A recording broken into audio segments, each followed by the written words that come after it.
Dizes o que pensas, mas não pensas no que dizes. Eu não preciso de ajustar contas absolutamente com ninguém. Para um país mais justo, para um país mais pobre, perdão. Deus existe dentro de nós. Quando as pessoas não acreditam em Deus, não, Deus existe dentro de nós. Ser exigente, não sermos piegas. Ser exigente, não sermos piegas. Mãe, olha, tu sabes fazer ténis. Ela fez 4, mas não sabe fazer ténis. Não sabe fazer ténis. Ai, que informação dramática. Sem Barbas na Língua, um podcast de Guilherme Duarte e Hugo Gonçalves. Ora então, sejam muito bem-vindos a mais um podcast Sem Barbas na Língua. Como é que estás, Hugo? Estou bem. Mais uma vez estamos aqui no palacete da família Duarte. Exatamente, família coraçonada. 5 séculos de história. Exatamente. Já foram aqui sacrificadas virgens, queimadas bruxas. Os condes da buraca, como eram conhecidos. E pronto, e agora... Que depois expandiram. Chegaram aqui... Por acaso, inicialmente é de Alvalade. O meu pai nasceu em Alvalade. Okay. Em Alvalade, depois, Olivais. Depois, como os bons nobres, foi descobrir novas terras. Exato, aliás, foi colonizar a Amadora. A Amadora era Porcalhota, que era a terra de férias da nobreza, antigamente, antes de ser um sítio paradisíaco que né? Era o sítio para onde os reis iam passar férias. Foi aí que o teu pai teve escravos também, não é? Teve vários, mas nunca teve mão neles. Depois o meu pai... Ele dizia, mas dá lá dinheiro no fim do mês. E o meu pai dava, pronto, era chatice. E aliás, o teu pai teve deu-te uma educação bastante progressiva e liberal, porque tu eras o único branco numa turma só de negros, certo? Sim, então teve que dizer, filho, não vale a pena ser racista, só vale a pena ser racista quando somos a maioria. Quando somos a minoria, não vamos ser estúpidos, obviamente que somos muito amigos deles. Muito bem, ainda não estamos com o som perfeito, tivemos tentámos o microfone a semana passada, que não funcionou na perfeição, certo? Certo. Então, só a tua voz é que funcionou? Só a minha voz é que capta bem. E reparam que ainda estamos aqui com o telemóvel, já temos mais ou menos a solução, apesar daqui da minha sala ter muito eco, mas eu também acho que em breve o estúdio vai abrir, portanto vamos ver. E também vamos adquirir um microfone, certo? Sim, é uma coisa que dá sempre jeito, nem que seja depois para filmar sketches, coisas assim. Compramos eu tenho aí já um, e fazemos um setup improvisado. Sim. Temos aqui o ladrar da Zaya. Exatamente. Já começa a fazer parte também. Muito bem, Guilherme Duarte, conde de Alvalade e da Buraca. E tu és o Duque, das Flores, não é? O Duque da Praça de... Não, já não é, já mudei também. Pois já mudei, já recebi um novo título, então expandi os meus territórios e fui até à Estrela neste momento. Estou ali na Estrela. E há algumas coisas para falar esta semana, mais uma vez. A atualidade mediática não para de repetir os mesmos temas, os mesmos protagonistas, é difícil fugir. E se calhar eu ia começar como o George Carlin começou um dos seus espetáculos, pedindo já desculpa aos deuses da comédia, não só por traduzir a piada dele, mas como por claramente tentar fazer uma piada do Carlin, um não comediante e em português é um sacrilégio. É um sacrilégio, boa palavra. Tu és um homem com um vocabulário. Tu não tens, escrevo livros e tudo. Então. E um dos espetáculos dele, ele começava por dizer o seguinte: porquê que será que as pessoas que são contra o aborto são exatamente aquelas que ninguém quer foder? Exato. Do ponto de vista do comediante, para já é começar logo a entrada para sim, no Madison Square Garden, o pessoal ainda a aplaudir ele, tipo a calar o pessoal e manda essa bejarda. Isto nos anos 90. Sim. E tu concordas com ele? Tendo a concordar, não é? É uma generalização, e a comédia vive das generalizações. Já vi pessoas contra o aborto que são fodíveis. São fodíveis, sim. Mas é um facto que, principalmente nas gerações mais velhas, é verdade. Depois tens algumas, não é? Tens muita betinha católica que é contra o aborto, se for com os outros, não é? Sim. Se for com os outros, ela engravidar do Wilson, provavelmente vai requerer um aborto. Mas sim, tendo a concordar com essa generalização. Isto porquê? Porque, por um lado, eu pensei se deveríamos falar nisto ou não, Porque há claramente um fascínio da comunicação social pelo grotesco no que toca à política, e especialmente no que toca aos extremos, não é? Ou seja, da Joacine, um bocado aquilo que é caricato, não é? Aquilo que foge portanto, da Joacine ao Venturalho. E eu sinceramente não acho que seja a grande motivação seja um viés ideológico, é apenas uma questão humana, de olhar para o acidente do carro, e 2, porque dá cliques e dá audiência, não é? Sim. Porque é divertido e ao mesmo tempo assustador. Exatamente. E conjugação dessas duas coisas lá está, é como o acidente. Exatamente. Isso. E porque o que eu vou falar houve o Congresso do Chega, ele chorou. Parece que chorou. Sim, eu vi por alto. Okay. E é um congresso de um partido menor que tem uma atenção mediática que se calhar outro partido menor não teria. Todos nós entendemos isso. Como disseste, é o medo, é o lado grotesco. E é ele a fazer. Esse é um bom marketeer. Exatamente. É um bom marketeer, não há dúvida. Depois podemos falar aqui de questões como tantas críticas que fizeram a outros eventos, não é? Seja do Bruno Nogueira, à festa do Avante, mas por exemplo no caso dele as cadeiras não estavam à distância certa, as pessoas não usavam marcas, teve que ir lá. Porque o Covid tem nojo. Aqui não entra. Mas eu vi, não é? Falou-se muito nas redes sociais de uma moção que, diga-se aqui, foi chumbada com 85% dos votos. E que basicamente eu vou tentar encontrar aqui qual é que era a frase, mas que dizia, deixa eu ver se eu encontro aqui.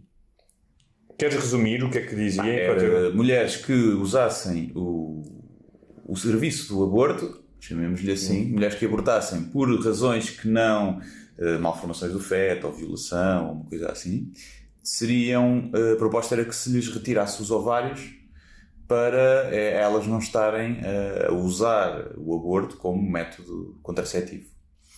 Pronto, era essa. Foi chumbado com 85%, como tu disseste.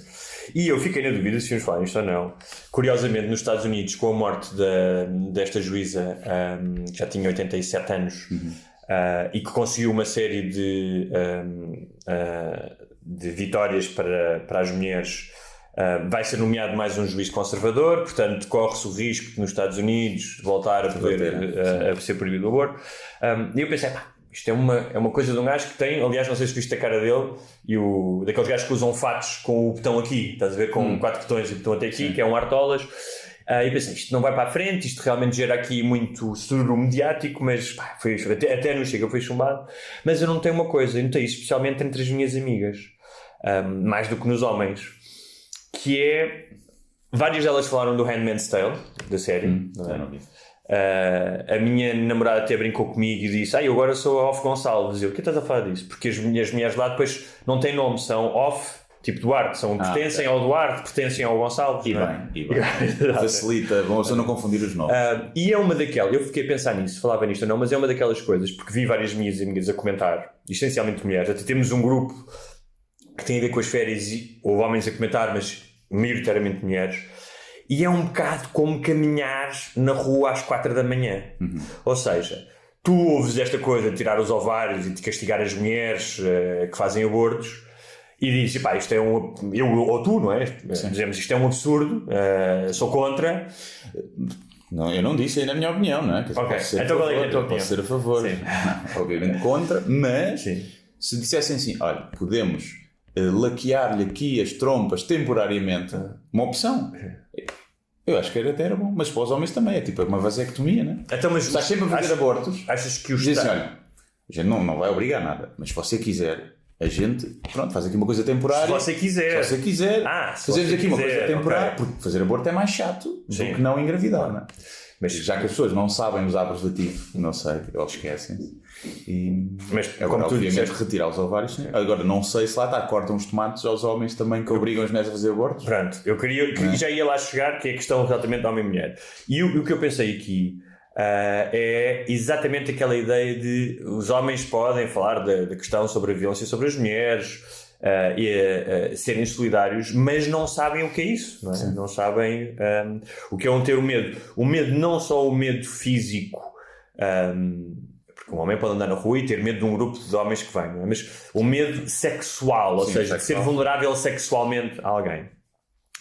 E achei muito curioso que as minhas amigas tenham falado dessa questão do Handmaid's Tale, porque eu acho que deve despertar mesmo ali um medo primário, e não só, porque não nos esqueçamos de uma coisa, que o homem é a principal causa de morte da mulher, não é? Tipo, acho que mais do que os AVCs e do que outras doenças. Não é nada. Então, como é que é? Morrem, sim, não desvalorizando, né? Mas é 50 por ano às mãos dos homens, não é? Em Portugal? Em Portugal, sim. Pronto. Mas no mundo, não agora, há sítios em que se calhar é a principal causa de morte. Sim, é isso que eu estava a dizer. Estava a dizer no mundo, não é? Sim, tipo na Nigéria, na África do Sul, é possível que seja. Pelo menos acho que é 1 em cada 4 na África do Sul que já sofreu agressões sexuais, de violação mesmo, é um abuso. E porque nós esquecemos de outra coisa aqui, até há bem pouco tempo, mesmo em Portugal, a mulher era propriedade do homem. Ou seja, a mulher não podia sair do país, por exemplo, sem autorização do homem. E ainda ou é em muitos sítios, não é? Ou seja, muitos sítios no mundo em que a mulher é propriedade, claramente é propriedade, não é? O homem pode deve valer menos até do que um LCD. Em muitos sítios deve valer, porque tu tens um LCD em casa, tens 4 mulheres em casa. Valorizas mais o LCD, não é? E o número de violações no mundo é assustador. Eu estive a ver alguns números desses.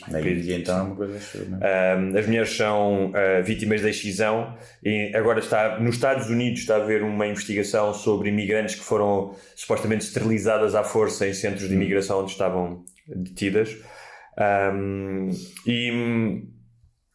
E estava aqui a receber uma mensagem da minha namorada a falar da empregada, mas pronto, mais uma vez a tratar das coisas que as mulheres devem tratar, não é? Sim. Exatamente. E esse não quer ela. Varrer. Muita sorte tem ela. Viver com o Duque. Por acaso é engraçado, porque nós estamos e ambos acho que somos gajos que somos muito domésticos, não é? Até porque vivemos em casa, fazemos muitas coisas em casa. Faço a comida, sim, e lavo a louça. Não faço muito mais coisa, porque também não é preciso. Sim, mas vais ao supermercado também? Sim, vou ao supermercado. Pronto. Tudo que é a parte de comida, a logística que envolve a comida e a cozinha, está o meu. E essa organização foi orgânica ou não? Ou foi tipo, ok, eu gosto mais de fazer isto, ou vocês sentaram-se e disseram, olha, vamos... Foi... Cozinhámos os dois, né? E chegámos ambos à conclusão que era melhor eu cozinhar porque a comida sabe melhor. Sou eu a fazer. Foi um bocado assim. Sim. E pronto, foi isso. Depois de levar a cadela à rua, eu tenho mais força, ela ainda é um bocado besta. E estás mais tempo em casa? E estou mais tempo, sim. E pronto, e é isso. E pronto, equacionou-se que eu faço tudo em casa e ela não faz nada. É um bocado assim que aconteceu. É? Ok. Então, portanto, tu és a gaja? Não, sim, eu sou a gaja. Ambos os dois somos desarrumados. Eu menos desarrumado, mas somos os dois desarrumados, e então seria difícil darmos assim tarefas, pois as tarefas não pareciam feitas e era uma chatice. Mas olha, mais uma vez, quando eu pensei a falar sobre isto, a questão se valia a pena falar sobre isto ou não, e tenho lido algumas coisas interessantes, que é o partido do Ventura quer ser um partido de poder, isso é óbvio, não é? Não quer ser um partido de margens, nós já falámos aqui disso. Sim. E uma das coisas... Ele não quer ser oposição. Sim. E uma das coisas que é altamente incoerente face àquilo que ele apresenta, não é? Quer ser contra o poder, sim, mas ele quando chegar ao poder... Sim. E uma das coisas que ele já conseguiu foi secar o CDS, não é? Viste as sondagens? Sim.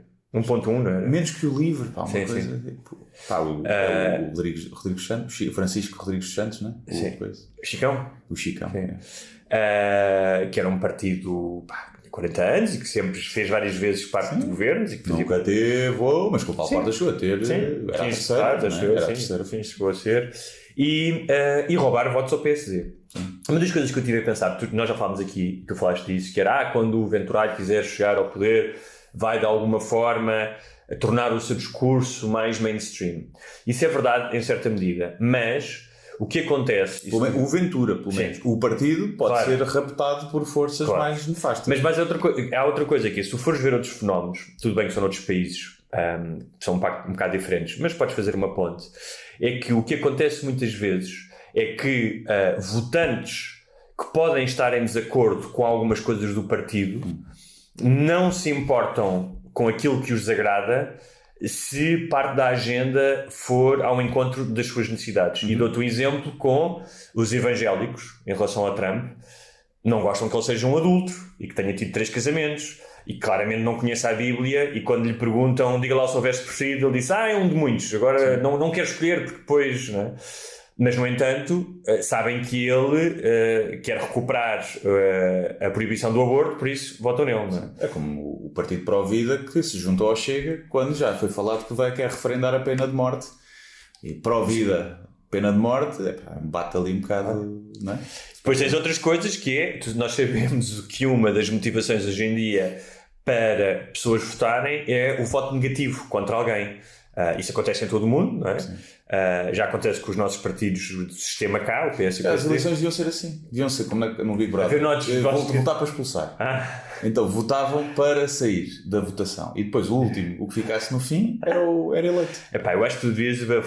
reduzia a abstenção drasticamente. Reduzia. Digo já. Mas já existe, eu acho que já existe este voto negativo, normalmente para os partidos extremos, não é? Pois, só que aí já está misturas, o negativo com o positivo. Mas houve muita gente que votou Bolsonaro contra o PT, sabendo perfeitamente que o Bolsonaro não era... Ou nem sabia, só não queria aquele. Ou só não queria, ou mesmo sabendo que o Bolsonaro, tenho a certeza, nos muitos milhões de brasileiros, que era, este gajo tem ligações com gente pouco recomendável, não é? Sim. Só que a força negativa, muitas vezes, é maior do que a força positiva, como aliás se sabe por toda a saga do Star Wars, não é? O lado negro é fortíssimo, não é? Sim. Do Dark Side é sempre mais força, não é? Os outros têm que sempre vencer por inteligência e artimanha. Exatamente. O mal tem sempre mais força nos filmes. Mas olha, eu só queria ler aqui para terminarmos este assunto que encontrei um texto de uma guionista, por acaso uma guionista, que é a Susana Romana, que também tem uma, sabes quem é? Que também tem uma crónica na rádio, e queria só ler, ela pôs isto no Facebook, e eu acho que somos aqui 2 gajos a falar que não têm os tomates em risco. Tu falaste disso, eu acho que é, então no dia em que queiram fazer isso, que é como o pôr, tirar os ovários, então o pai da criança também tem que ficar sem tomates. Se ele quer fazer o aborto, porque às vezes há muito aborto feito que o homem não quer fazer. Se bem que acontece mais quando o homem quer. Mas eu acho que é muito mais o homem a querer fazer, não achas? Sim, diria que sim. Até por questões evolutivas, não é? Mas é uma opção, é uma coisa, nós já falámos aqui, que é como é uma opção, e deve ser da mulher, porque é o corpo dela. Acho que o homem deve acompanhar e deve apoiar o que a mulher decide. Claro. Acho que é uma coisa. Mas isso depois tem implicações imagina que o gajo quer fazer o aborto, ela não quer. E ele a seguir tem que assumir a criança. Obrigatoriamente. Sim. E a partir do momento que o aborto é legal, isso também é uma coisa estranha. O Dave Chappelle tem uma piada com isso. Tem uma piada com isso que diz, ok, completamente, fazes o aborto, tens todo o direito, sou a favor disso. No entanto, se o pai não quiser, depois não venhas pedir dinheiro. Pois, e é um bocado de verdade, não é? É um bocado estranho, mas é verdade. Quando não é legal, eu acho que são obrigados a ter o filho. Sim. Aí eu acho que, obviamente deve assumir a responsabilidade. Mas é assim, eu acho piada a isso. Acho que é um ângulo engraçado e que deve ser... podemos falar dele. No entanto, se tu correste o risco de ter uma gravidez, ou seja, tiveste sexo desprotegido, e quando há contraceptivos, então tens alguma responsabilidade também. Certo. Mas se tu dás a oportunidade à mulher de escolher ser ou não mãe, tens que dar ao homem também essa oportunidade de ser ou não pai, não é? É verdade. Até porque se calhar ele queria tirar e ela que lhe apertou com as pernas e diz não, isto aqui dentro, não é? E o homem, coitado, nessas alturas... Que é normalmente o que acontece, não é? O homem nessas alturas não está capaz de discernimento. O homem vai para lá a pensar, vou-me ficar fora, não vou fazer disparates. E depois está lá. Devia ser inimputável. O que o homem faz o homem e a mulher, não é? O que as pessoas dizem e fazem durante o sexo iam ser considerados inimputáveis.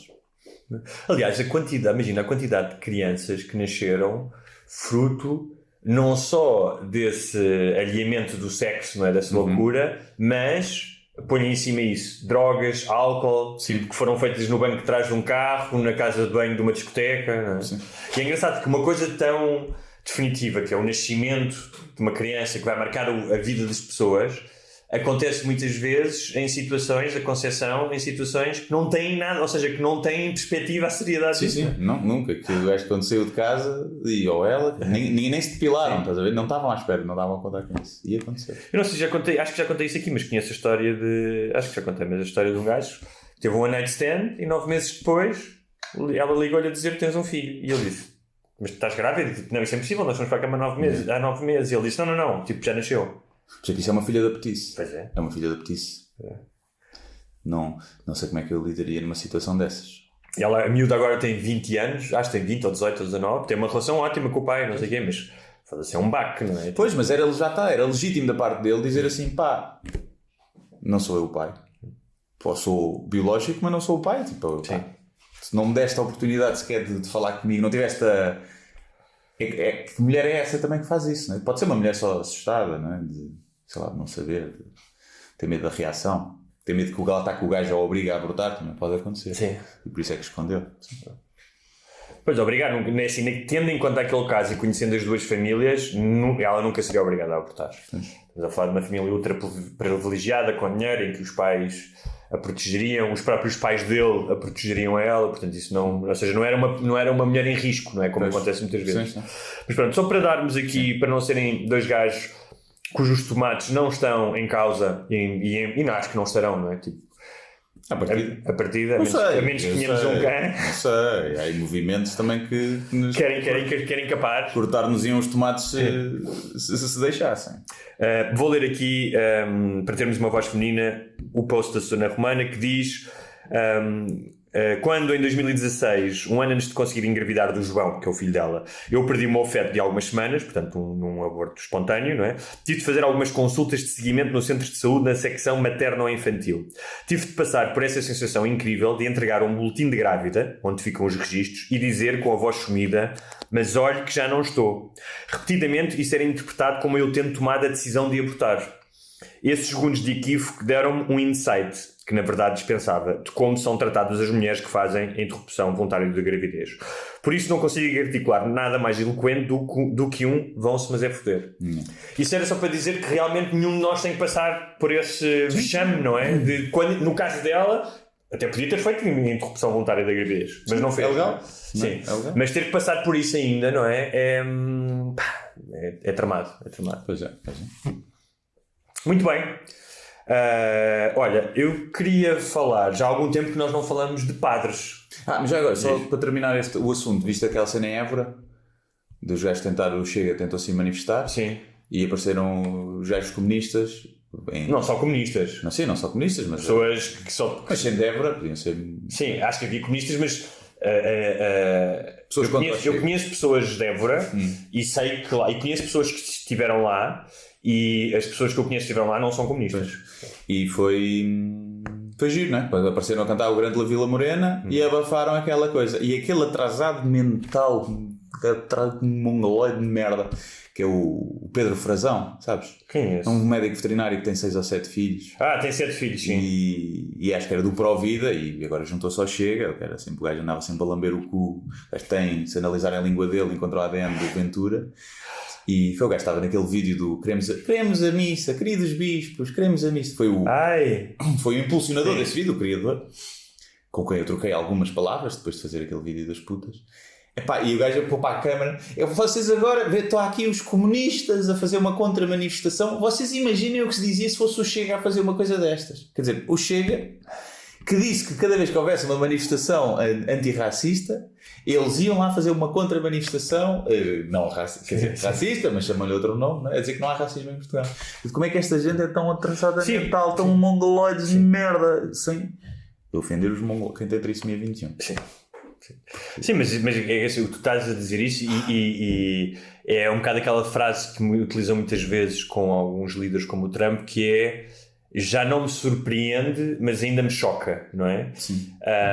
Que é... há aquela palavra que é shameless em inglês, não é? E um amigo meu no outro dia dizia-me isso, que vivemos num mundo em que... sem vergonhas. Que é sem vergonha, e que... Eu acho que os sem vergonhas neste momento prosperam. Aquela ideia de seres incoerente ou hipócrita, parece que já não há problema de tu seres apanhado nisso, não é? E pronto, achei giro, portanto, parabéns Évora. que... Teve muito bem. Aliás, havia muito mais gente na tourada. conta. É um bocado estar nas cidades perfeitas, não é? Sim, Há muita gente que está de tourada Sim. e que não percebe piadas sobre a cidade, quando eu fiz o vídeo sobre aquilo. Mas assim, qualquer cidade não percebe, Sim. não é? Se fizeres Lisboa, ninguém diz nada, não é? Sim. Também é verdade, mas sempre que Lisboa... ninguém tem aquela identidade, Sim. não é? Aquele amor à cidade, como lá. Mas pronto, tiveram bem, foi giro. E eram muito mais, aliás, não é? Sim, os gajos eram tipo 50, os outros eram tipo 200. Sim, mas meter um vídeo, os gajos agora aprenderam o truque da perspectiva, não é? Então fazem sempre vídeos de maneira a parecerem imensos. Sim. Muito bem, olha, vamos falar de padres, que já não falamos há algum tempo. Não sei se já ouviste falar do padre Ricardo Cristóvão. Tinha aqui uma fotografia, posso-te mostrar. Um bocado parecido connosco, já viste em barba. Tem barba, eu devia usar óculos, mas ainda não uso. O padre Ricardo Cristóvão, que é o pároco de Alcobaça, Bonita Serra, Bonita Terra, é um homem que foi acusado de fazer exorcismos no convento de Alcobaça. Ele diz que não, nunca lá fez. Fez em casa, não foi no convento. Foi acusado, e o padre Ricardo Cristóvão escreveu uma crónica num jornal local que se tornou... Já estou para falar disto há 2 semanas. Acho que entretanto já outras pessoas pegaram. Falámos aí de exorcismos. Não? Falámos, eu até tinha mencionado isso, não é? No episódio especial Patronos. Exatamente. Quem não paga não ouviu. Exatamente. Olha, fazemos, aliás, aproveitamos esta deixa, não é? Aqui para quem estiver interessado em ser patrono, a ter mais, pelo menos meia hora, às vezes fazemos mais. Por semana. É patreon.com/sem barbas na língua e podem contribuir e desbloquear os nossos 20 primeiros episódios de patronos. Nós disponibilizámos na altura do confinamento. Sim. Fomos pessoas bondosas e simpáticas e agora há uma forma fácil de retribuir. Sim. E podem desbloquear portanto, já mais 27, 28 episódios. Portanto, a partir do momento que, quando se tornam patronos, não só acedem o que no futuro estará previsto, mas tudo o que está para trás. Desbloqueiam o passado também. É verdade. É tipo ficção científica, exatamente. E não esquecendo que se são ouvintes há pelo menos 3 anos, nós andamos há 3 anos nisto, não é? Sim, bem. Há 3 anos nisto e ouviram até agora tudo de graça. Também é uma forma de dizerem, olha, eles são tão queridos, tão fofinhos e lá vou eu. Podes fazer aqui anual, 12€ anuais, ou podes fazer mensal? Podes fazer anual logo, sim, muita gente que faz. E, quer dizer, normalmente não, já por acaso não sei. O que o pessoal faz é mete um cartão de 1 ano e mete, e aquilo fica lá. Ok. Pronto, e sai 1€ todos os meses. Ou 5€, se quiserem ver o vídeo, pronto. Que vêm-nos a nós. Ocasionalmente aparecemos nus. Sim. E recebem o episódio dos patronos logo à terça-feira. Não têm que esperar pelo sábado. É verdade. Então, fim de publicidade. Isto não é publicidade. Sim. Publicidade era... Se me tivessem a pagar para vos enfiar produtos pela goela. Mas nunca ninguém quis pagar para isso. Não somos nós que somos honestos. Ainda fomos a uma reunião e tudo de uma empresa, mas depois não. Sim. Muito bem. O padre Ricardo Cristóvão, será que ele também fala assim como todos os padres? Eu acho que é obrigatório. É aquele sketch do Gato Fedorento que eles tinham que aprender a falar assim. Eu vou ter que ler aqui algumas passagens, mas basicamente o padre Ricardo Cristóvão fala do perigo da leitura. Sim. Não é? Como nós sabemos. Depende do Gustavo Santos. Sim, é verdade. Pode haver alguns perigos. Mas a Igreja tem uma longa tradição de censura, não é? Sempre teve indexes de livros proibidos. Sim. Aliás, há aquele livro e depois o filme O Nome da Rosa que fala exatamente sobre isso, não é? Sobre o livro sobre humor, um livro do Aristóteles que falava do riso e que estava proibido. Não é? Até próprios evangelhos que não lhes dão jeito são proibidos, não é? É verdade, foram escolhidos durante séculos, não é? Há sempre aqui, acho que é o de São Tiago. Há um evangelho que é sobre Jesus Cristo em criança. É o único sobre Jesus, que acho que Jesus Cristo é uma criança insuportável que cega. Se diz que é filho de Deus. Que cega, mas é isso, é tipo uma criançazinha com o complexo de Deus. Exatamente, tipo um filho do milionário, estás a ver? Que cega os vizinhos quando os vizinhos vão fazer queixa dele aos pais deles, né? E que maltrata os pais. Portanto, esse ficou de fora. Mas uma das coisas que sempre me espantou era que como é que a Bíblia é tão elogiada e o Sam Harris diz isso, se Deus é infalível, porque é que Shakespeare escreve melhor do que ele. Não é? Ou seja, quem diz Shakespeare diz não sei quantos outros escritores. Tu podes, hoje em dia, entras numa livraria, qualquer livraria moderna, e facilmente encontras centenas, milhares de livros mais bem escritos do que a Bíblia, mais úteis, sem sequer falar do aspecto literário, do que a Bíblia. As traduções, porque aquilo no início era perfeito, depois começaram a declinar e pronto, claro. uma estupidez. Mas então, o nosso pároco, também alegado exorcista, diz que coisas como deixa-me lá ver por onde é que eu hei de começar, porque isto é muito bom. O santo cita vários santos, não é? Porque são sempre fontes de pessoas que viveram no século XIII e IV, são sempre fontes tu queres buscar o conhecimento. Exatamente. É o pessoal que cagava em penicos. Que acaba em quê? Que cagava em penicos, não é? Penicos, isso está a saltar. Acho que é no século II que aparece o penico. Acho que cagavam em buracos, sim, não é? Sim. E limpavam o cu com quê? Com nada. Ele diz que muitos livros escondem veneno, argumentando que pelas leituras deles conhece um bom estilo ou uma reta norma de vida, o que pelo menos se aproveita convenientemente o tempo. Eu afirmo da minha parte que não há coisa mais prejudicial que a leitura de maus livros, particularmente para aqueles que desejam levar uma vida devota. Portanto, ele decide o que é que... É perder tempo também. Realmente há tanta coisa que o padre tem para fazer, que agora está a ler. Que piedade poderá ter um cristão que se ocupa com a leitura de romances ou de novelas amorosas? Responde-me. Pois é. Não, realmente não há. Que recolhimento de espírito terá ele na meditação ou na Santa Comunhão se lê estes livros? Como é que tu consegues ler uns 50 Sombras de Grey e depois... estás a meditar, com o pau feito. Não é? Como é que tu meditas com o pau feito? Mas que mal poderão causar os romances e poesias mundanas que nada têm de decoroso? Perguntará alguém. Causam um mal imenso, excitam a sensualidade, inflamam as paixões, que facilmente arrastam consigo a vontade, ou ao menos a enfraquecem tanto que o demónio já encontra um coração preparado para uma queda desastrosa no abismo do pecado, quando sobrevém uma ocasião para um amor impuro. Portanto, no século XXI... E um gajo novo. Um gajo novo. O gajo deve ter 40 anos, não é? Sim.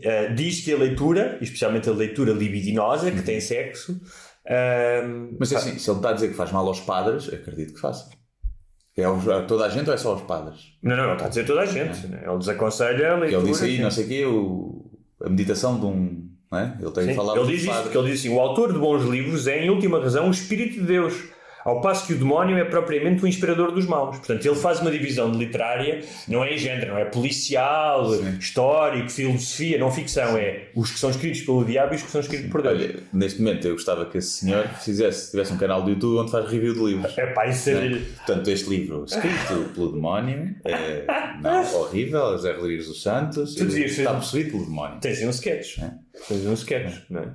E imagina isto, que é Deus e o demónio a competirem pelo mercado literário. Sim. Tipo, o demónio a dizer... Olha, escreveu os 50 Sombras de Cinza, todos os livros de Auschwitz, né? Que ainda por cima são obra dele, porque ele matou aqueles judeus todos e ainda se aproveitou disso. O diabo? Não pode ter sido Deus. Não sabe, pode ter sido segundo Deus. A perspectiva deste padre, terá sido o diabo, não é? Não sei se pode ser antissemita. Pode não gostar dos judeus, verdade, não é? É verdade. Portanto, pode ter sido... Foi Deus a corrigir um erro, aquele seja. Vocês não acreditam no meu filho, seus judeus? Não acreditam? Eu bem avisei que vinham me seguir. Mas agora, para um padre, se ele tivesse... Imagina, um padre ler novelas românticas e sexuais, acredito que lhe dê vontades, que lhe tire a vontade da abstinência, não é?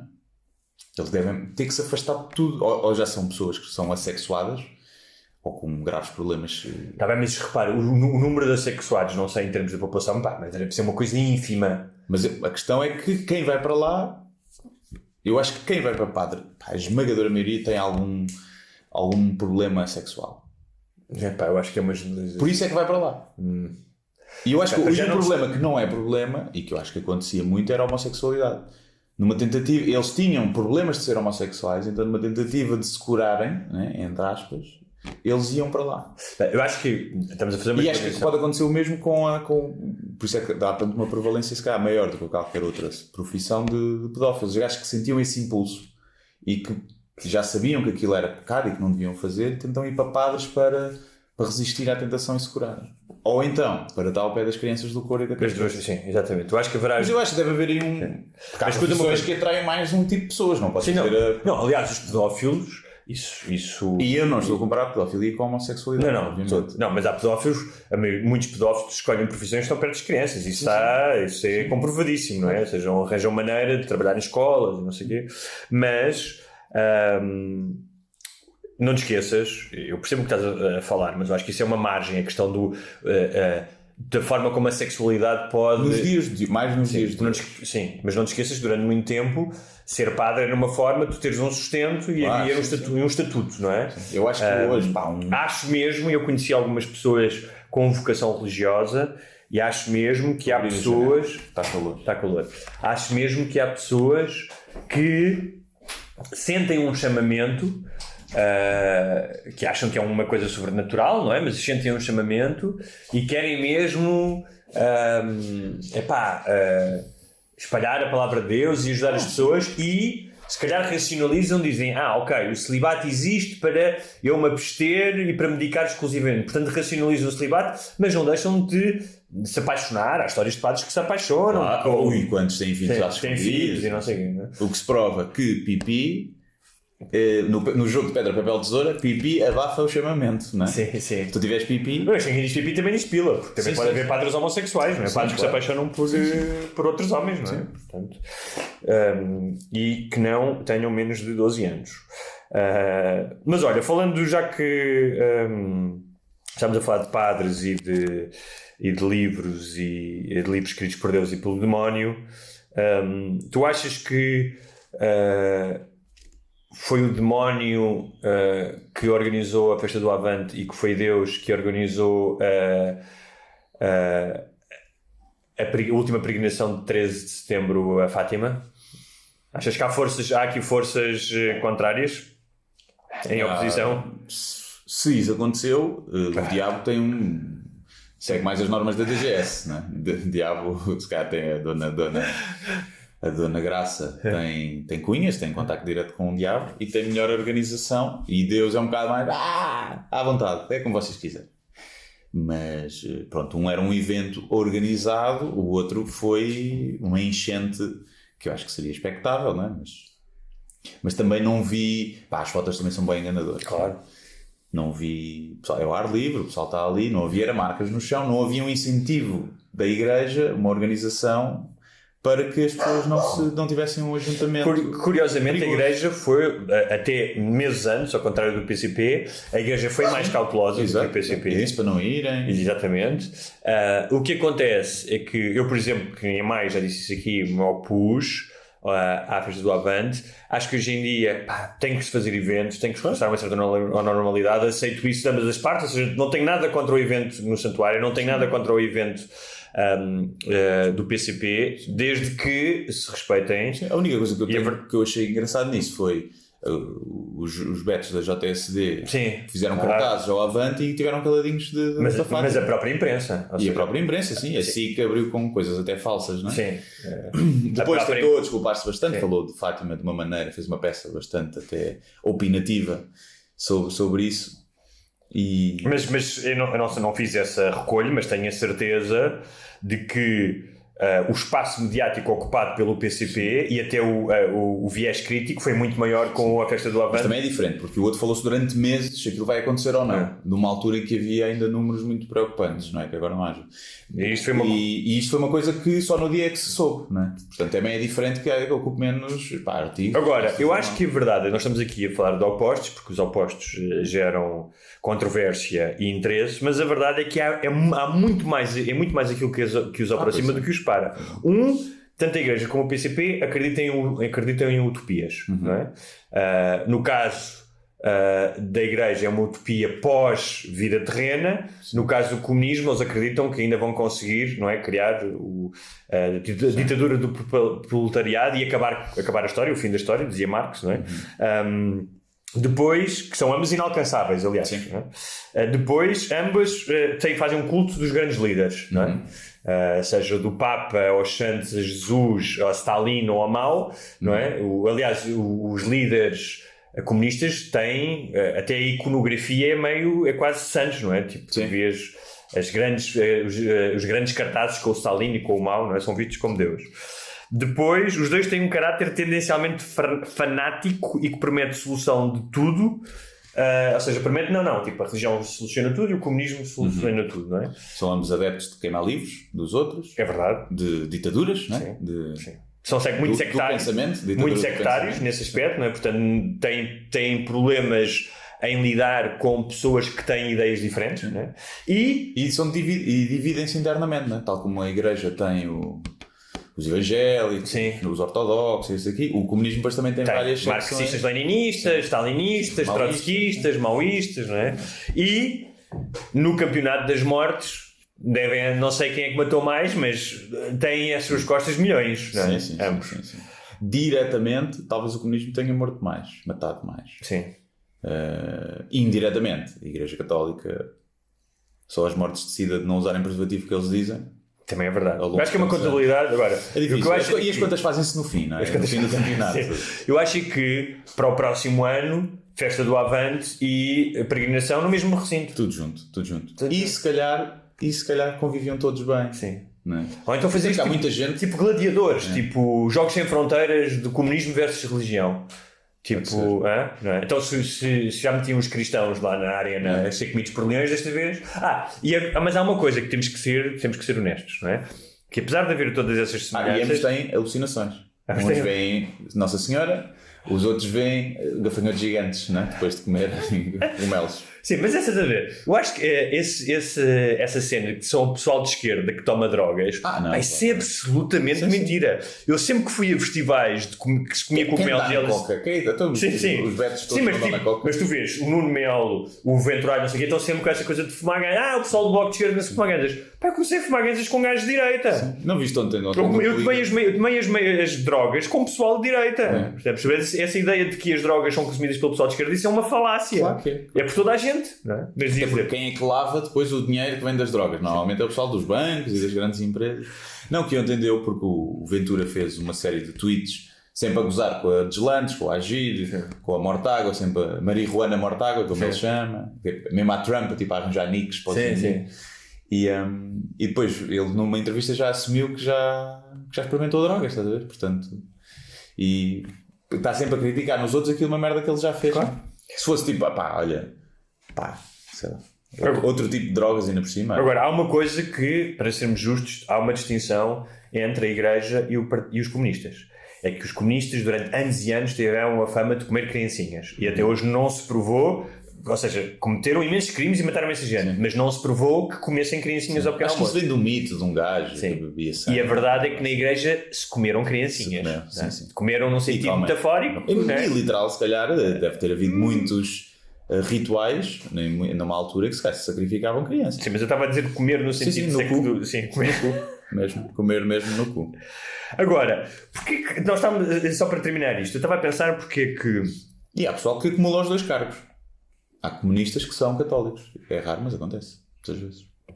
Imenso. Então, por exemplo, há mais velhotes, acontece. E não só. Houve um movimento, agora não me lembro, houve um movimento nos anos 60, 70, internacional, mas que foi muito grande no Brasil, mas mesmo cá, que se opunha à ditadura e que eram cristãos. O Guterres, por exemplo, faz parte desse movimento. Era um movimento socialista, não era comunista, mas havia comunistas também, de movimentos de esquerda associado ou seja, se tu fores a comparar a doutrina social da Igreja, dos cristãos, tem muito a ver com o comunismo, ou seja, estamos a falar não com o comunismo aplicável como ele foi, mas na ideia de que são pessoas iguais, irmãos. E é normal que sejam muitos católicos, porque o comunismo, e principalmente antiga, hoje em dia já vês o comunismo, não é? Da esquerda mais caviar e tal, mas lá está, o comunismo do proletariado eram pessoas com menos posses que tendencialmente são as pessoas mais crentes sempre, sim. Tinham que se agarrar a alguma merda. Exatamente. Isaia Maria. Muito bem, vamos seguir depois deste pequeno protesto da Zaya. Está farta de igreja comunista. Está farta. Qual é que achas que é a coisa que achas que são as crenças ideológicas da Zaya? Acho que ela no livro dela fala sobre isso. Acho que sim. É um bocado racista, não é? Porque não gosta de caniche, por exemplo. É um bocado racista, é especista também, porque gatos não são todos, os animais não são todos feitos à imagem de Deus. Mas ela tem mesmo uma cena com caniche? Ou... Não, ela não gosta de cães. Não gosta de cães em geral, Sim, não é? em geral. Não gosta de outros animais, só de pessoas. E portanto eu diria que ela é assim um bocado para a extrema-direita. Portanto, esperta. Ela cola-se aos poderosos, não é? Espertalhona. Sim, exatamente. Percebe quem é que dá comida, quem é que manda no planeta, espertalhona. E pronto, em relação aos humanos não é racista porque os cães são daltónicos e então não há preto ou branco para ela igual. Mas a minha cadela tem uma cena, discrimina sem abrigos. Há muitos cães racistas, pá. Há muitos cães racistas. Com que são treinados com os pretos. São treinados, ok. São treinados, então há muito dessa cena. Aliás, há muita cena que os pretos têm medo de cães. Mesmo nos Estados Unidos, nos filmes agora. Se calhar já foram perseguidos, tipo, Sim, quando os escravos fugiam, tipo, os cães iam atrás deles, não é? Não, e porque se calhar já houve muitas situações em que aquele cão. Agora, eu já conheci cães, e pessoal que tem cães, em que o cão tem uma. Quando vê um negro, ladra e passa-se. E não houve ali qualquer educação daquilo. Não sei se é. Ser diferente, e o cão nunca viu. E só conviveu com brancos e acha ali diferente e tem, sei lá, não sei, é coisa estranha. Mas a minha cadela tem uma cena com agarrados e sem abrigo, ou seja... Pode ser do cheiro. Malta, tipo, várias vezes, mais do que uma vez, há um agarrado e há um gajo que é meio sem abrigo, meio maluco, e ela quando os vê, e a minha cadela, que não ladra a ninguém, quando os vê fica possessa, tipo, quando eles se aproximam começa a... Tem alguma, vem com um cobertor às costas? Sim, não, tem um aspecto estranho, não é? Tipo, meio andrajoso e não sei o quê. Um deles tentou uma vez fazer uma festa e ela passou-se, não lhe mordeu, mas passou-se, tipo.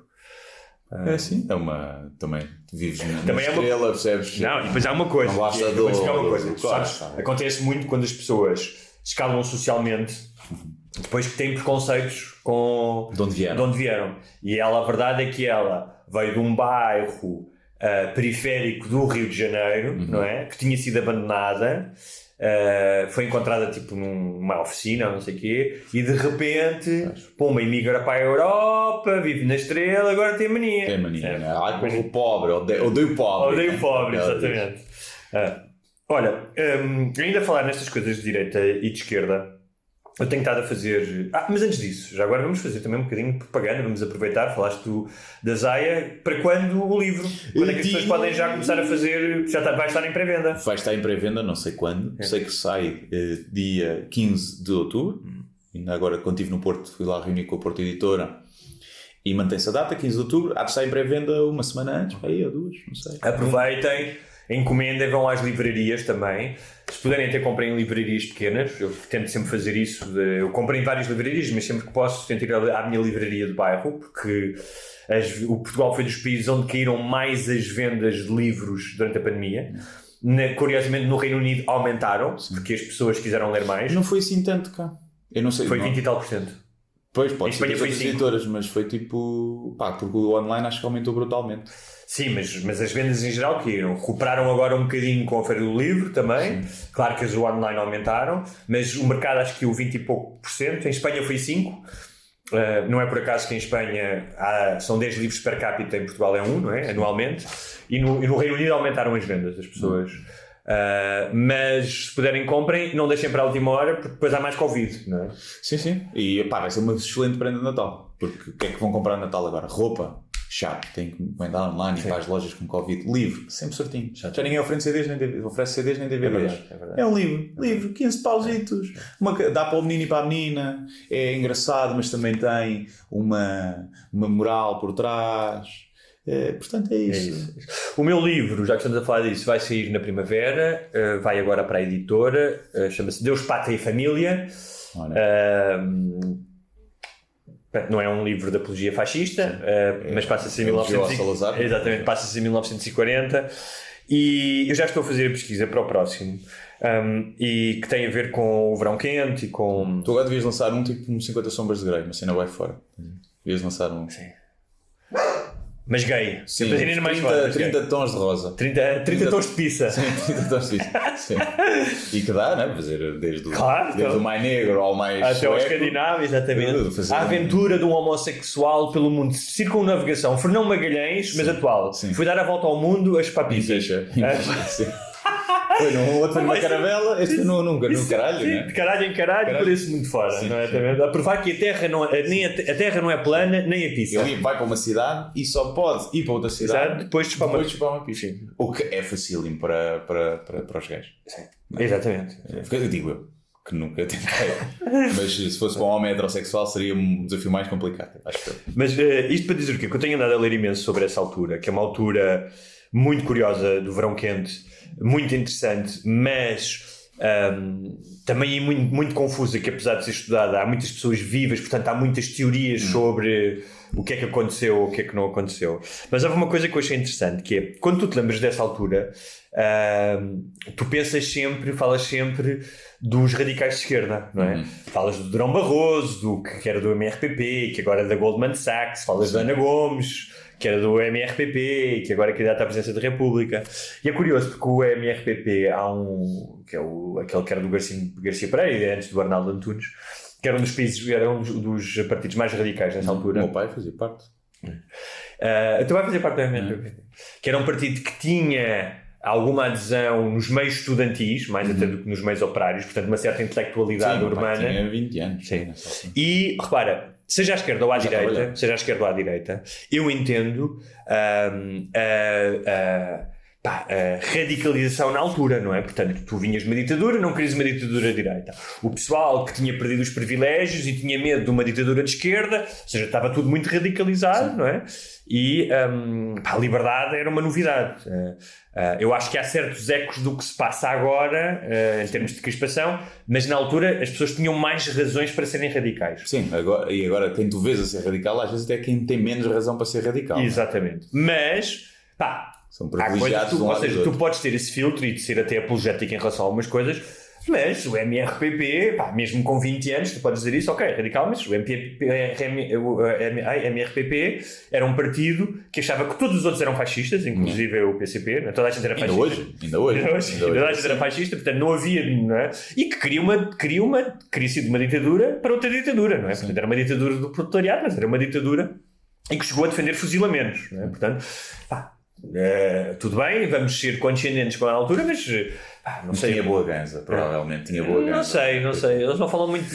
O MRPP surgiu também porque não queriam que o PC ficasse com o poder, não é? Não veio por aí, eles não eram aliados do comunista. Não, eles eram grandes, mas aliaram-se, por exemplo, com os socialistas, eles odiavam o PC, porque achavam. Ali como contrapoder, não queriam aquela. Porque achavam que o PC renegava o comunismo, eram revisionistas, renegavam o comunismo mais, ou seja, estes gajos eram maoístas, stalinistas, achavam, ou seja, porque acho que foi em 50 e tal, acho que foi o Brezhnev, que não deixou de ser um ditador, mas disse, olha, o Stalin fez merda, o Stalin matou bué de pessoas, e os gajos odiavam isso, ou seja, o MRPP era tão radical que não era capaz de olhar para trás e dizer, olha, o comunismo não resultou bem. Agora não dizem que o PCP não diz que a Coreia do Norte é uma ditadura, não é? Exatamente. Quando havia mais do que provas, tipo em 1970 e tal, já sabia o que é que o Stalin tinha feito. Ou seja, o próprio Partido Comunista Soviético tinha feito uma meia-culpa. E estes gajos não aceitavam isso. E era engraçado porque os gajos passavam sempre que escreviam PCP no seu jornal, que era a Luta Popular, ou iam pintar as pinturas do PCP, metiam umas aspas no C do comunismo, porque eles diziam que não era. Eu acho isso de uma delícia em termos irónicos, não é? E é uma luta, o trabalho que tu tens, bem, vamos lixar estes gajos aqui, vamos meter umas aspas. Amanhã tentamos fuzilar, hoje metemos umas aspas. E aposto nas reuniões também faziam aspas aéreas, porque aqueles comunistas... Exatamente. E chegaram a raptar algumas pessoas que achavam traidores e a dar-lhes grandes chovas. Nunca mataram ninguém, mas chegaram a fazer raptos. Mas fala-se muito dos extremismos da esquerda e com propriedade, sendo que o PCP nesse lado, é engraçado, era mais institucional, ou seja, o PCP, claro que o PCP criou o poder e claro que se pudesse tinha chegado a uma ditadura, só que o PCP como era um partido muito maior e com uma estrutura muito maior e mais apoio, tinha muito mais, ou seja, era mais responsável. Sim. Tanto que o PCP no 25... Era mais diplomático. Era mais esperto para chegar aos seus... Ou seja, sabia que de uma forma radical não ia ter votos. Ou seja, ia perder muitos votos, ou ia pedir mais do que votos de apoios. E quando foi o 25 de novembro, foi quando o país se estabilizou, o PCP percebeu que se nós nos metemos neste golpe, que foi nós nunca vamos ser um partido do sistema, e deu passo atrás, sendo que houve pessoas do PCP que participaram no 25 de novembro, ou seja, queriam dar um golpe. E portanto isto não é para branquear que os comunistas queriam tomar conta do país e de uma forma, porque havia os democratas que queriam uma democracia parlamentar europeia, como havia noutros países, como havia na Escandinávia, e depois havia a democracia, entre aspas, a democracia popular do PCP, não é? Sim. Que não seria uma democracia.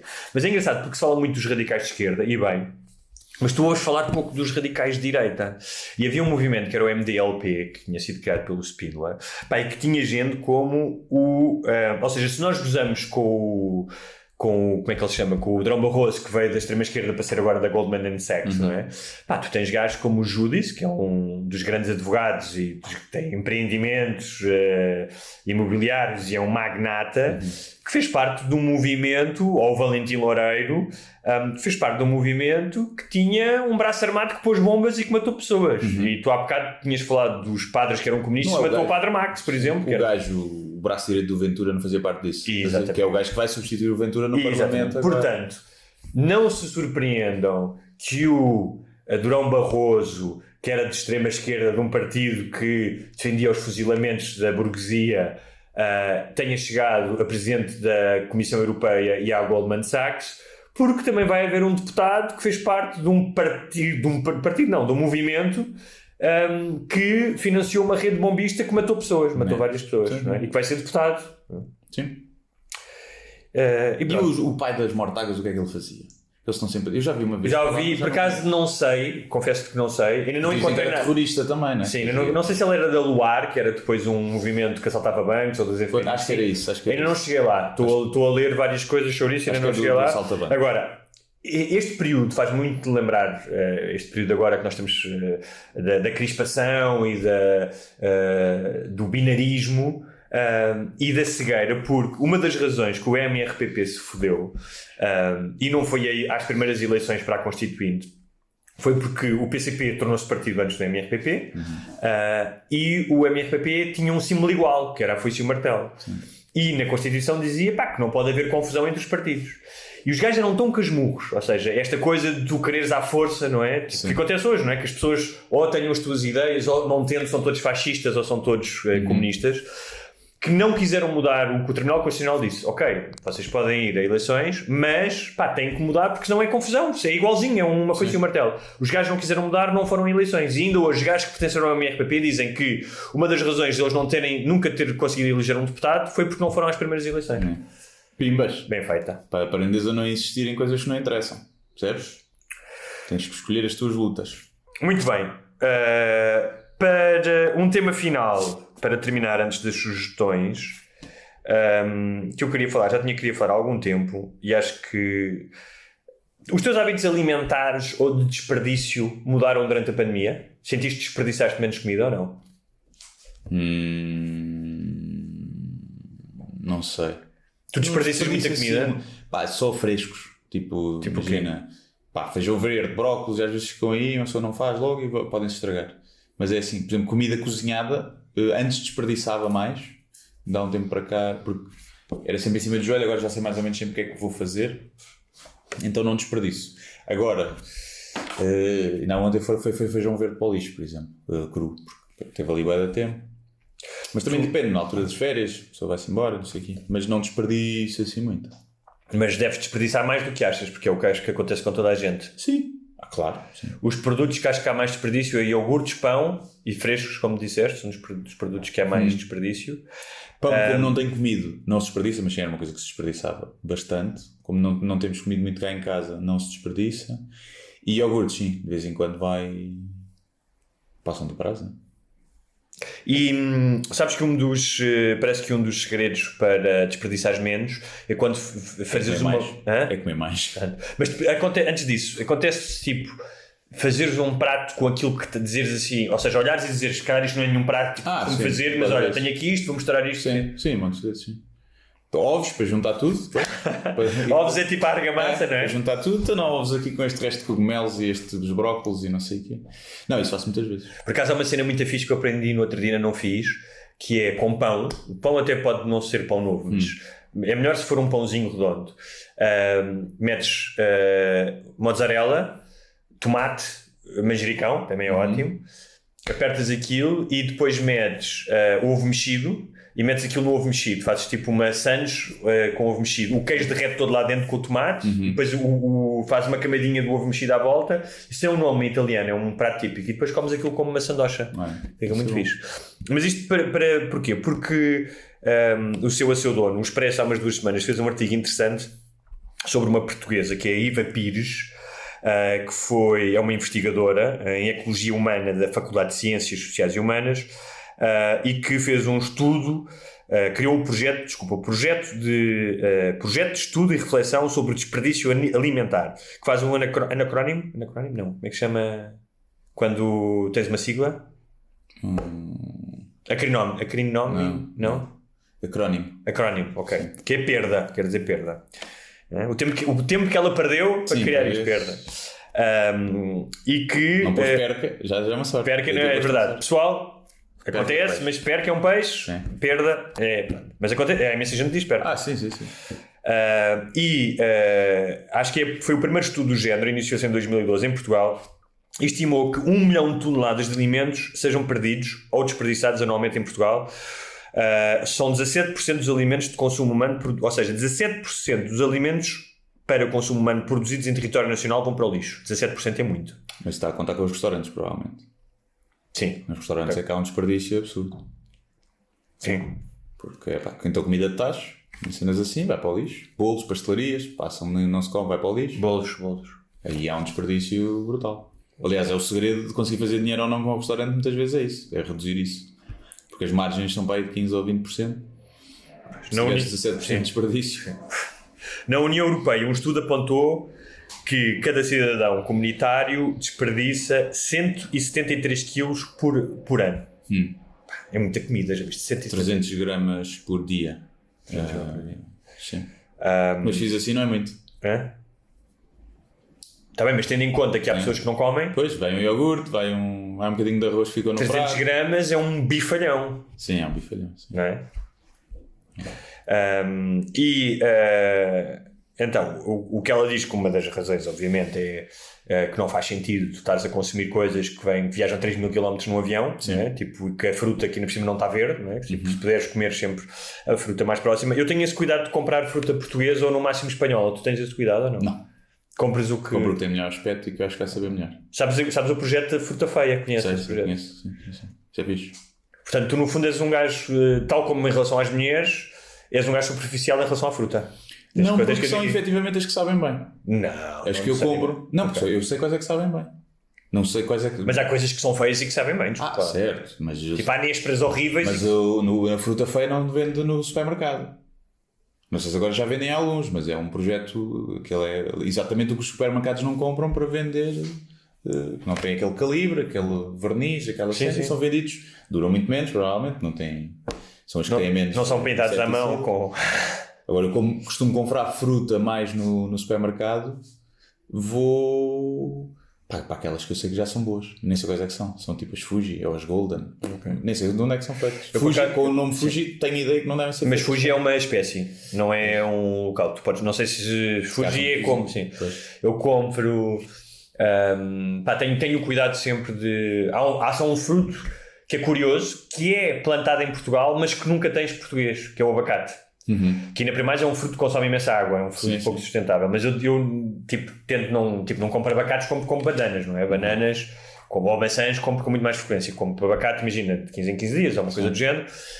Mas é engraçado porque há imensas plantações de abacate no Algarve, mas esse abacate vai todo para fora e depois o que tu encontras no supermercado vem da América do Sul. Que é um absurdo dessa merda. Né? Mas sai mais barato por algum motivo. Sim, exatamente. Mas por exemplo, laranja já que sou capaz de ir para a do Algarve, porque sei que é boa, que é mais de sim. Mas então é engraçado porque nós temos a ideia que só na Europa Ocidental ou nos Estados Unidos, não é? No chamado mundo ocidental, é que há desperdício, mas em países onde há problemas de fome ou de pessoas subnutridas, na América Latina e nas Caraíbas, são perdidos 15% dos alimentos disponíveis, que poderiam satisfazer as necessidades de mais de 30 milhões de pessoas. Já viste? Portanto, não é só uma questão de abundância ou de falta de abundância, é uma questão claramente de estrutura de distribuição. E uma das coisas que eles dizem aqui é, ainda há pouco tempo, acho que houve umas imagens que se tornaram virais dos supermercados a mandarem comida fora.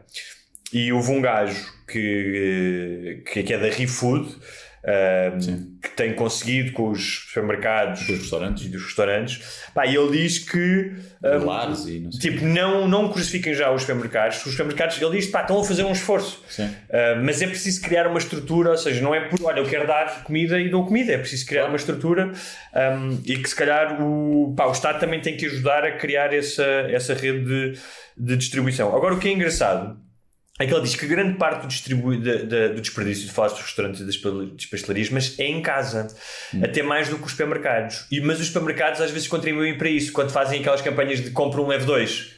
É isso, e é o facto de muita gente fazer compras para o mês. Compras sempre a mais, por norma. Sim. Não é? E lá está, mais a projetar que daqui não sei quanto tempo, e depois sobra. Eu noto, como eu tenho feito compras mais na mercearia, faço algumas tipo online, no supermercado, mas vou sempre ali a uma mercearia agora comprar coisas tipo alface. Ou seja, faz muito mais compras dia a dia. Sim, eu também. E então e desperdício muito menos. Muito menos. Quando eu compro alface no supermercado, é alface aqui para 2 semanas. Sim. Claro que a segunda já está uma merda e vai para o lixo. Claro que assim, nós temos outra coisa, que nem toda a gente tem a vantagem de como eu e tu, que estamos em casa e que podemos muito mais facilmente fazer essas compras diárias. Sim, não é? Há gente que vem do trabalho às 10 da noite, não é? Certo. Eu faço muitas vezes isso, que eu estou em casa, tenho coisas e digo, olha, tenho aqui umas batatas doces, pá, mas não tenho não sei o quê. Olha, para hoje à noite vou fazer este jantar que dá para amanhã e vou só comprar tipo 2 coisas. Não é? E aí há menos desperdício, se vier as compras com mais frequência. Sim. Mas está mais caro. Pois não, a pessoa não faz as contas caro, mas está mais caro no fim do mês.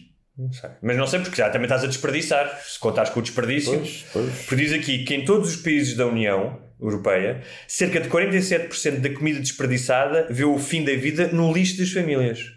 Pá, é quase metade. Portanto, eu não sabia estes. Iogurtes, fruta e pão são dos alimentos mais desperdiçados. 47% da que se desperdiça. Da que se desperdiça, sim. Que é um. Normal. Isso, ela dá aqui um exemplo interessante, que é: se cada família portuguesa deixar de estragar uma laranja por semana, e se uma laranja pesa em média 80 gramas, ao fim do ano irão ser descartadas 16.800 toneladas deste fruto. E se as laranjas têm um valor de mercado de 1,5 euros por quilo, o dinheiro deitado ao lixo chega aos 25.000 euros nesses mesmos 365 dias. São números impressionantes, Guilherme. São. Pá, mas é um bocado... É muito difícil dar a volta a isso, não é? Não, mas estás a ver, será complicado? Não será? Ou seja, imagina, se tu já conseguiste coisas como reduzir a sinistralidade no trânsito, não é? Coisas que se calhar há 20 anos pareciam impossíveis. Se houvesse uma campanha e estudos e pessoas a ensinarem na escola, olha, se calhar na disciplina de cidadania, seria assim tão difícil? Acho que consegues reduzir, mas é sempre muito difícil, porque a única forma de tu não teres desperdício alimentar é tu teres o teu plano nutricional à grama e seguir lá à risca. Claro, mas eu não estou a dizer que não haja desperdício zero, mas que não haja este desperdício estúpido. Claro, acho que consegues reduzir muito. Haverá países que se calhar lidam muito melhor com isso e têm resultados muito melhores. Agora, mas sabes que há uma das maneiras, mas que dá trabalho, porque eu acho que todas as coisas dão trabalho, é tu fazeres uma lista semanal do que vais cozinhar.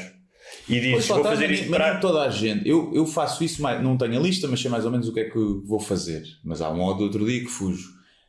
Mas há muita gente que não tem... Não tem tempo, não tem... E não quer claro. decidir no dia quando chega a casa. Claro. Não é? Claro. E uma mãe que tem 3 filhos, se calhar chega cá e eu quero a pizza, eu quero mas aí é logo chapadão no focinho. Né? E é muito difícil. Sim, mas repara, se tu fizeres... Eu tinha um padre, professor de desenho, que era um filho da puta, mas que o gajo, agora a posteriori, chamado-se Padre Miguel, o gajo tinha razão numa coisa. Ele dizia havia uma frase ali que era nulla dia sine linea, que era, não deixem os desenhos, nós tínhamos que fazer desenhos em casa, não deixem os desenhos para o último dia, deixava sempre o desenho para o último dia, todos os dias façam uma linha. E claro que para um puto de 12 anos que é brincar, não era? Eu lembro-me de às vezes acordar mais cedo de manhã, fazer o dinheiro, o desenho para entregar ao gajo. Eu sei que isso custa, eu sei que que montes de pessoas não têm paciência para isso. Eu que tenho tempo não faço isso, obviamente. Mas imagina se tu te desses ao trabalho, estou a falar num plano ideal, de sentares e criares, imagina 4 tabelas de Excel semanais, não é? Depois até podias mostrar e dizias, ok, na semana 1 E até podias repetir pratos, não é? Ok, a pizza tal, os ovos mexidos com não sei o quê. Se tu tirasses, imagina, 2-3 horas para fazer isso, depois durante um ano terias proveitos disso. Acho que as pessoas já têm muitas preocupações. Claro, para fazer essa merda. Eu sei. E têm que escolher uma luta. Sim. Não é? Os sacos de plástico, o desperdício energético de apagar as luzes, o tentar poupar a eletricidade. Apagar as luzes é fácil. Tentar poupar a eletricidade, pôr os contadorzinhos, o não sei o quê, agora o desperdício alimentar. É muita coisa, pá. É muita coisa. As pessoas podem escolher. Claro que é. Tu também não podes querer ser tu. Ou és o gajo do desperdício alimentar, ou és o gajo dos sacos de plástico. Se és os dois, também começa a ser chato como o caralho. Eu percebo o que estás a dizer. Começa a ser um bué da chato. Depois és o vegan. Depois és não sei o quê. Eu percebo e concordo. E pá, eu próprio. Eu dou-te autorização para ser uma coisa. Eu vou dar um exemplo. No outro dia, um dos nossos ouvintes mandou-me uma mensagem muito simpática. Ele é professor de yoga e estava a dizer: olha, identifico-me imenso com a vossa visão, nada esotérica, tipo, no meu yoga não há doentes e não sei o quê. Pá, e quero-te oferecer uma aula de yoga sem compromisso nenhum, não tens que falar do meu site de yoga, não sei o quê. Mas pá, eu respondi, agradeço imenso. Pá, uma das razões nunca fazia de graça porque pá, eu acho que o trabalho das pessoas tem que ser pago, portanto se fizesse... Mas normalmente aqui não desfazendo a simpatia, todos os ginásios e estúdios e não sei o que oferecem a primeira aula para tu experimentares porque chama-se marketing mas eu disse, olha... Não desfazer, ele se calhar não e está a fazer uma exceção para ti. Sim, e acredito que esteja. Ele até disse que... Mas isso faz parte. E uma das minhas coisas é, eu também não faço nada de graça, portanto não quero que faças de graça, mas outra coisa é, neste momento, eu não consigo fazer aulas de yoga, ou seja, estava a fazer tanta cena que é uma estupidez. Claro que eu teria tempo para fazer uma aula de yoga, não me custava nada. Mas eu sinto isso que estás a dizer. Eu tenho uma vida que pá, raramente me sinta tipo, avassalado pelas coisas. Não tenho filhos, não tenho horários, não sei o quê. Há pessoas que eu percebo que sintam avassaladas pelas coisas à sua volta e que de repente dizem: foda-se, olha, vou levar os sacos de plástico porque não sei onde é que está o pano, não é? Eu, por exemplo. Não, tu tens uma vida santa, portanto não te fodas. Ok, muito bem. Para fecharmos, sugestões finais que têm a ver com os Emmys. Os Emmys foram esta semana. Os grandes vencedores de comédia foi uma série. Foi o Schitt's Creek, não confundir com. Só tinha sido Mrs. Maisel. Não. Mas foi mais nomeada então. Mas quem limpou tudo, melhor série cómica, atores secundários e principais, é uma série canadiana que já tem 5 temporadas, mas como só estreou nos Estados Unidos, acho eu, há pouco tempo, só agora ganhou. Mas foi uma surpresa, limpou aquilo tudo. Nunca vi, estou muito curioso para ver. Nunca vi. Mas parece que é mesmo muito boa.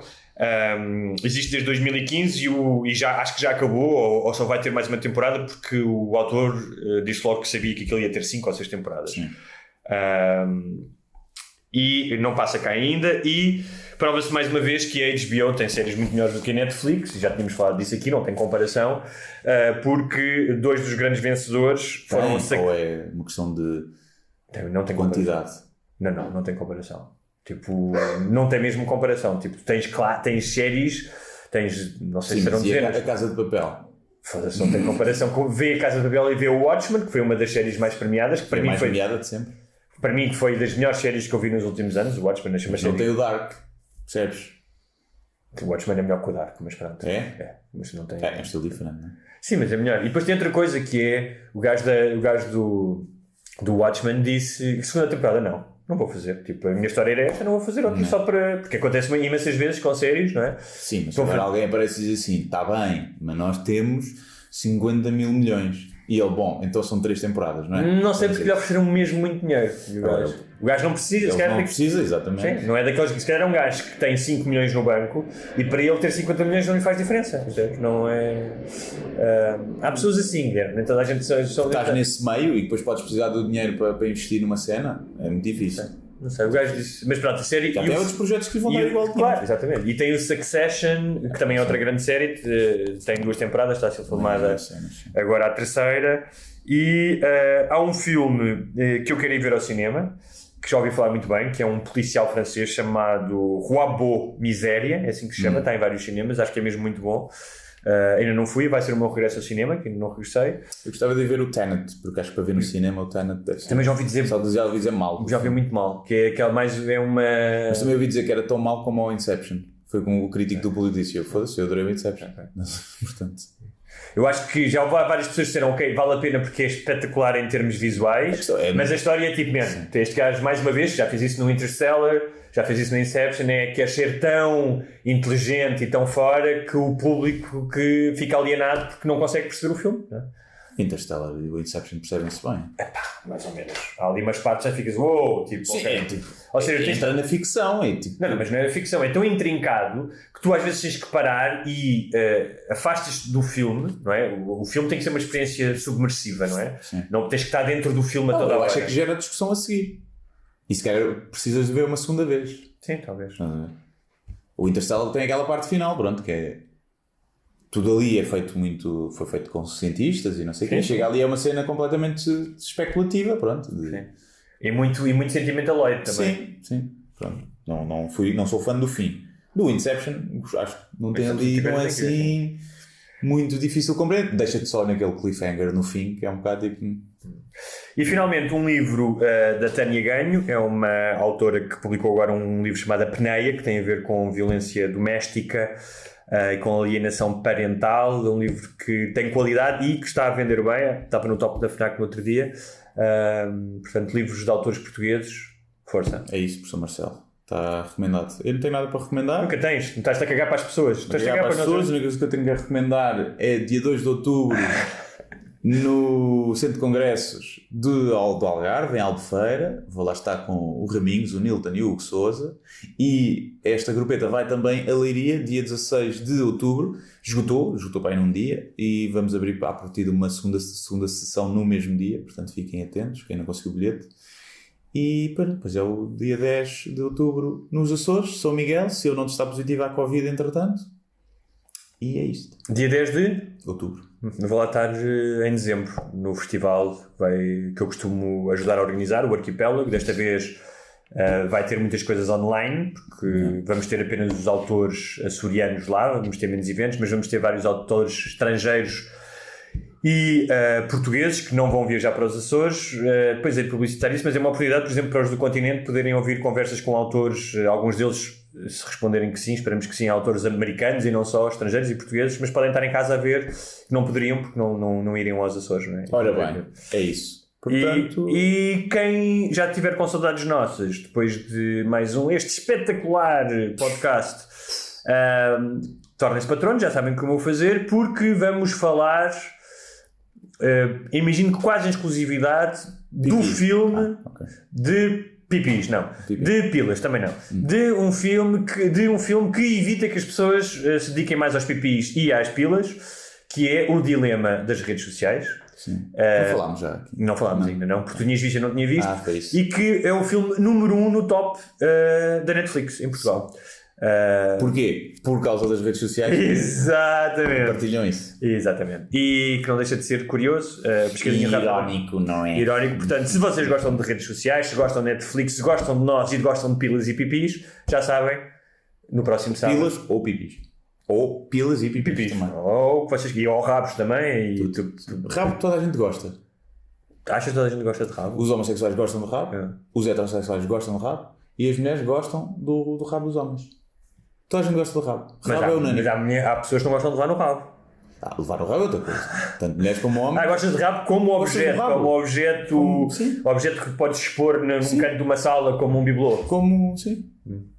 Toda a gente gosta de rabo. É engraçado. Deve haver um motivo evolutivo para o rabo ser uma fonte de atração. Não é? Pois, não sei. Deve ser das curvas, não sei. Tem qualquer coisa ali, não sei. Ok. Porque eu acho que um bom rabo indica todo um bom corpo. Tu podes ter boas mamas num corpo que não é assim tão bom. Um bom rabo, normalmente boa perna, boa barriga. Portanto, um bom rabo indicará saúde. Sim. E um corpo... Olha, estamos a apitar. O que é que aconteceu aqui? Foi isso. Foi o rabo. Muito bem, vamos... Mostra-me o rabo e eu sei que o teu corpo é bom ou não. Ok. Já dizia o João Baldo Ribeiro, um escritor brasileiro, que os homens tinham o melhor rabo, eram os homens portugueses. Tinham um rabo de forcado.